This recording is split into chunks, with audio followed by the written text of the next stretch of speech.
So hello everybody.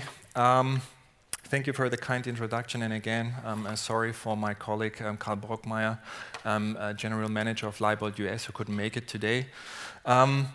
Just to give you a brief information who I am, who's standing in front of you, and also the information I want to share with you.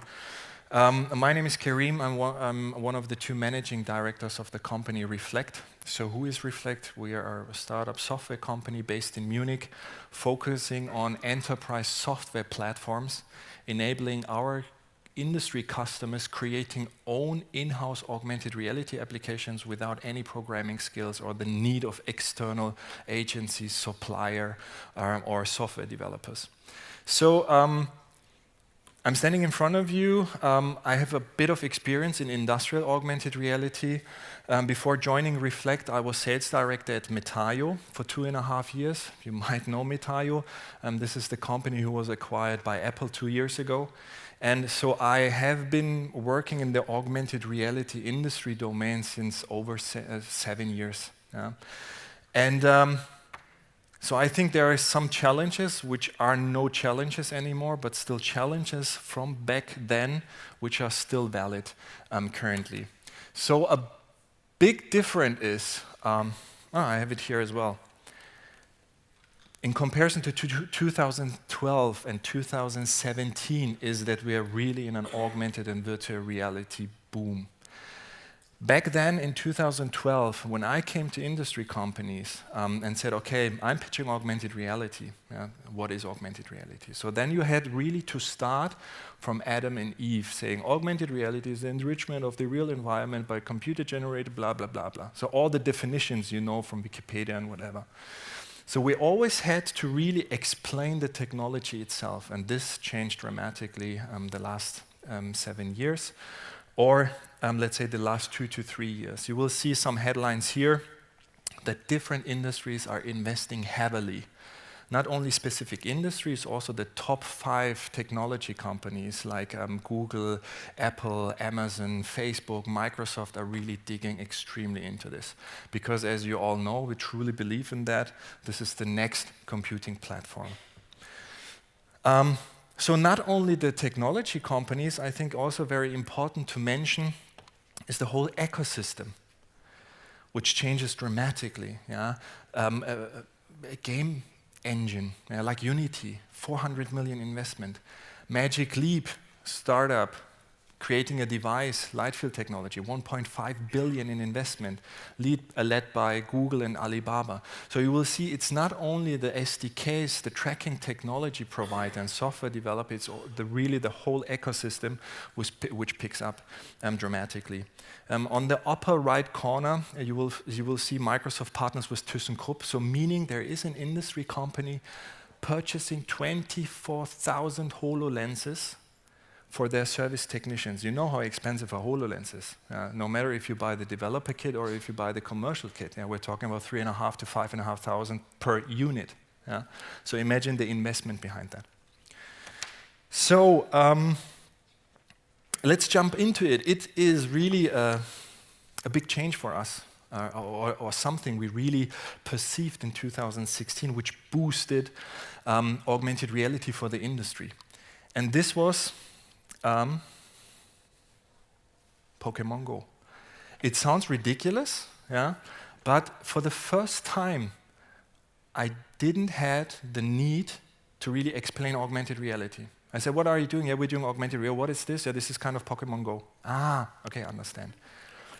So basically, this was really one of the enablers for us in 2016 to really pick up the industry itself.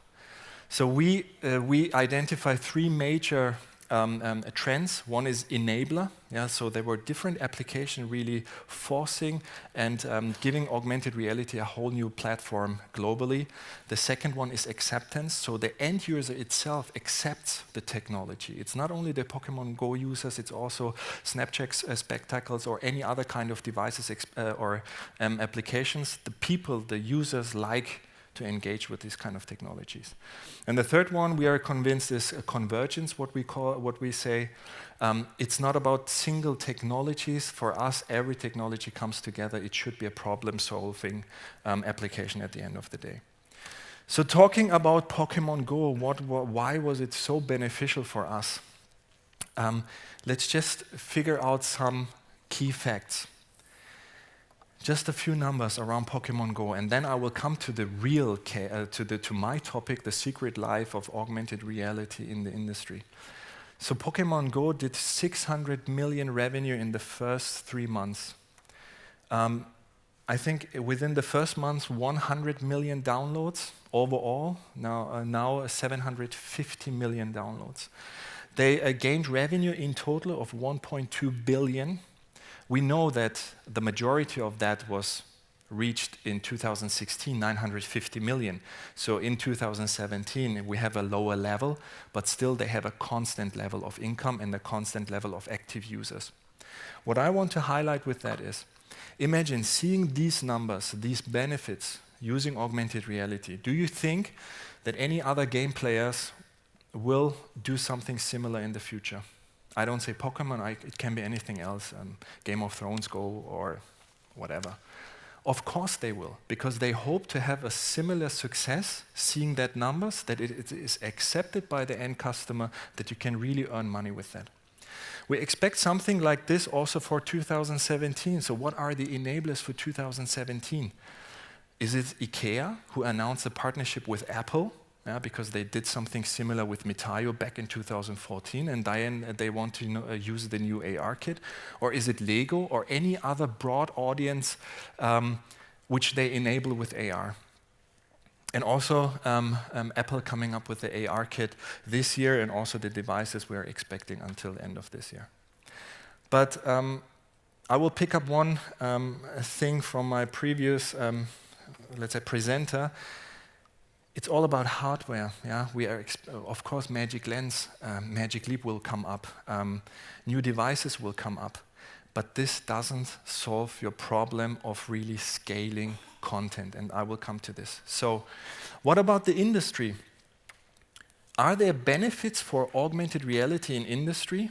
Yeah, of course. We heard several of them. We heard Daimler presenting. We heard Audi presenting. You can almost interview any kind of industrial company, and I will always say, yes, there is a potential to increase sales. We can really earn money with that. Yes, we can reduce downtime, and this means that we save money. We can increase efficiency. We can train faster. We can train the people that they really keep all the learnings. It's more sustainable. We can increase the quality of work. So reduce the number of errors which really occur with a high cost later on. So my question coming to, if you see the numbers from PokémonGo, can you expect that other game developers will use augmented reality for their games? Yes. The other question is, seeing these benefits in industry, can we expect industry customers to use this? Of course. And then the question is, why don't use all industry customers that technology in their value chain? Or do they use it? Another, just really giving also numbers behind this gut feelings. Yes, we can increase efficiency. Yes, we can increase whatever. This is a study from PricewaterhouseCoopers, Digital Factories 2020. 200 executives were interviewed from really industry companies in Germany, and 98% of them said, yes, we expect to increase our efficiency with digital technologies like augmented reality. Or digital technologies like digital twins or augmented reality can drive leaner and more productive operations. And augmented reality solutions help employees in building zero-defect products. So again, huge benefits for industry customers. But why is not every industry company using augmented reality? Let's have a look on that. Different industry customers are using augmented reality. You will just see an overview about our existing companies, customers. It's really the whole range. It's not only big international global active companies, it's also small and medium-sized privately owned companies from different sectors. It's not only automotive, it's also transportation, it's also machinery, it's special equipment, whatever. So And this is just a fraction of that. Yeah? These are our customers. But if you really go out and ask the different solution providers here, yes, we are using augmented reality. Yeah? But, and this is the biggest point, they're using it just for proof of concept. Yes, they do just one prototype. I'm not talking about events and something. I'm really talking about augmented reality applications for maintenance, operation, and training, where scalability is a very important part. So it has a secret life. Talking about VW, I think this is one of the pioneers using augmented reality. Metaio, for example, was not a spin-off, but the CEO, Dr. Thomas Alt, did his PhD at VW in the field of augmented reality. So this company is working since almost 20 years in that domain. And again, do they use augmented reality globally? Did they roll it out globally? No. Just to check the time. Time is running. So the question is, how can we make this happen? This is an application for Leybold, which we wanted to present in this meeting. Also the reasons why Leybold decided to use augmented reality, and of course, how to scale augmented reality at the end of the day. So seeing this, I don't want to go too much into the technology thing, saying this is market tracking, this is SLAM tracking, this is object tracking. The customer, he doesn't care about the technology itself, it just has to work. So question is, what are the reasons that industry customers don't really roll out augmented reality in a broader sense?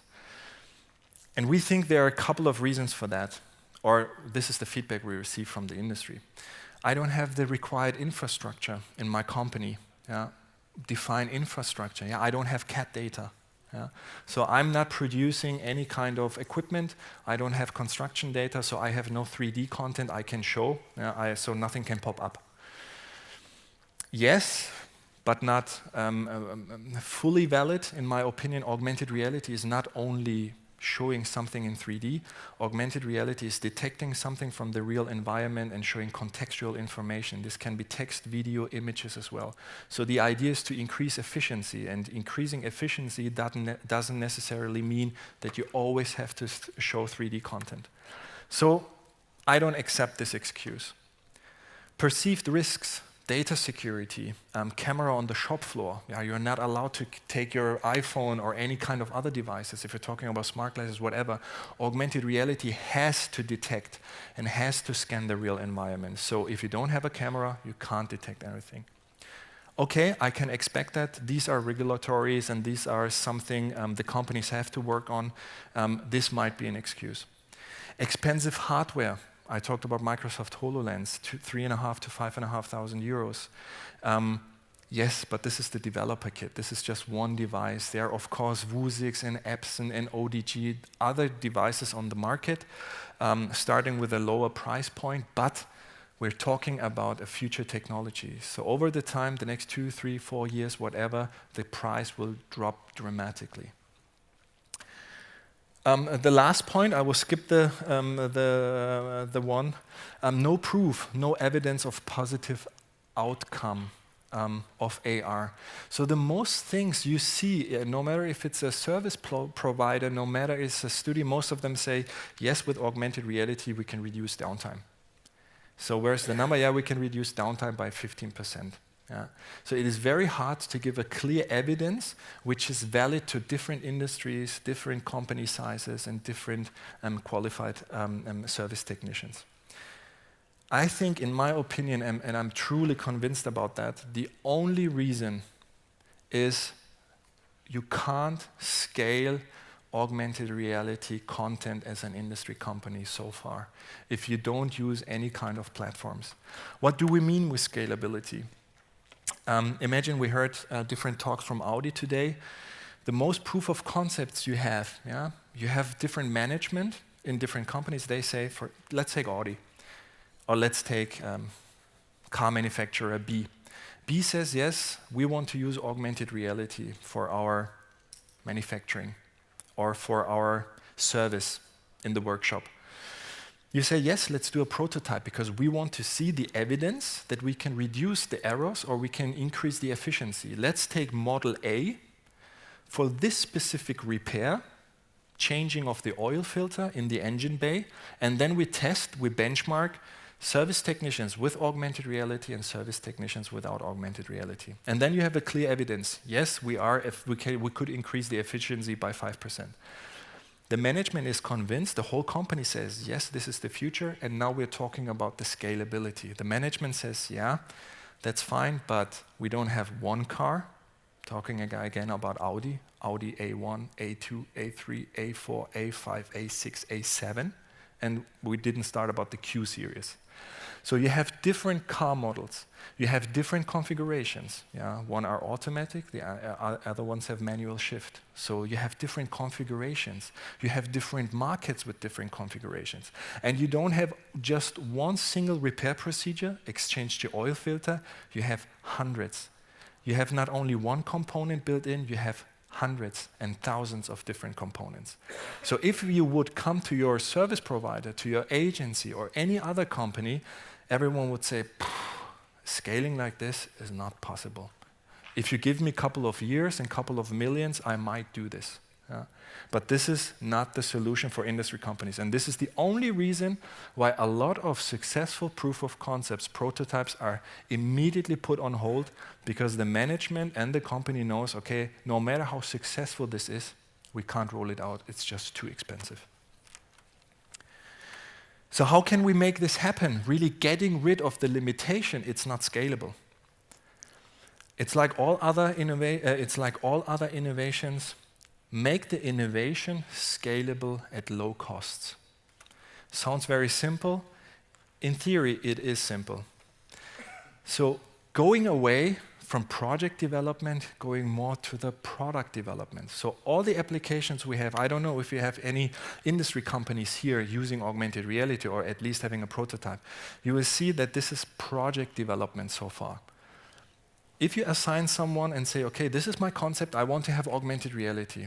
The service agency, or no matter which software developer, will say, okay, hand me over the relevant CAD data, hand me over all the information you have, hand me over your corporate identity, corporate design, and I will put together an application for you by involving a project manager, by involving a quality assurance, software developers for iOS, Android, Windows. If you want a HoloLens, of course, also a HoloLens developer. We have UX, UI experts, so it really costs a lot of money just for this specific use case. And this is project development. We have to get rid of that. We really have to go into the product development, offering products which allow an out-of-the-box in-house development of augmented reality for industry customers. And also a very important thing, what we observe is the whole world is talking about the tech. Again today, yeah, there will be Apple coming up with a new AR kit. There will be Magic Leap, and there's the Google Tango. This is now integrated into the, and there's a new tracking algorithm and a new tracking approach, and we have SLAM, and we have the HoloLens. Perfect. But who takes care about the content?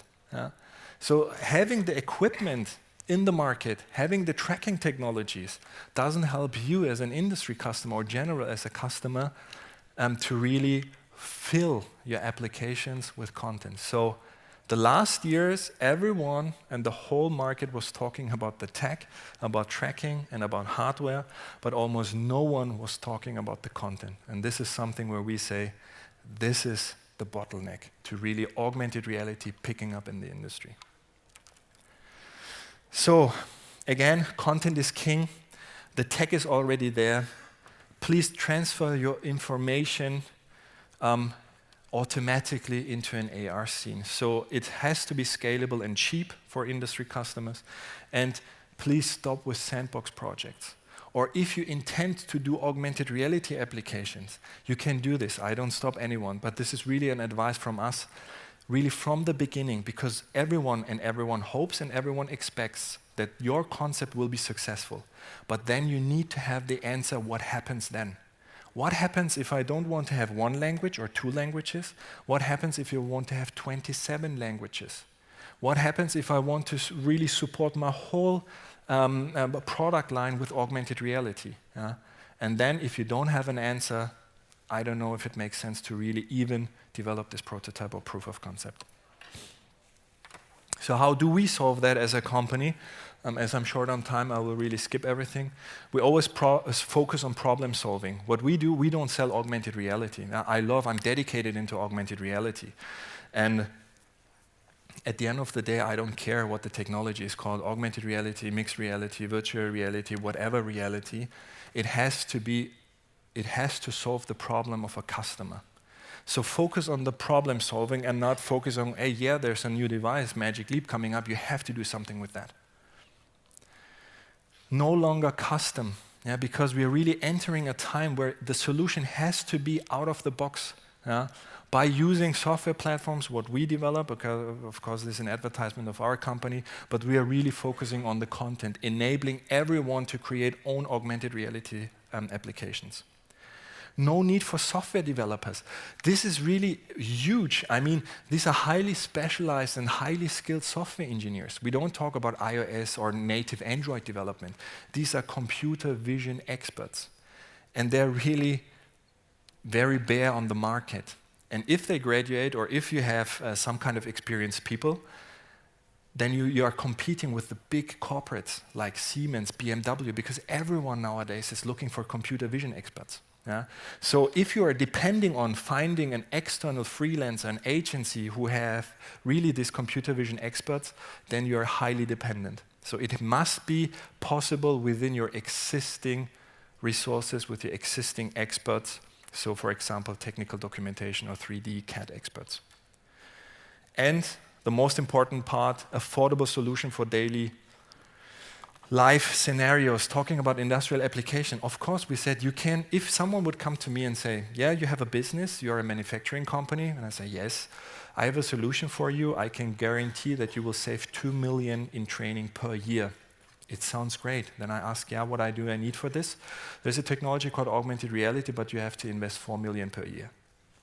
No one will do this. There is no return on invest. So no matter how much your savings are, how much your reducement of downtime or increase of efficiency is, the solution itself should be, of course, way more cheaper. And with our solution, we are really able to save more than 90% of the necessary time to create augmented reality. Now, the last minutes about the Atlas Copco Leybold case, so the colleague who should really present. Just a brief overview. Leybold is part of Atlas Copco. Atlas Copco is one of the biggest pump manufacturers on this planet. And that what you see here is a vacuum pump. Yeah? What are we doing for them? They decided to use augmented reality for their operation and maintenance and service of these vacuum pumps.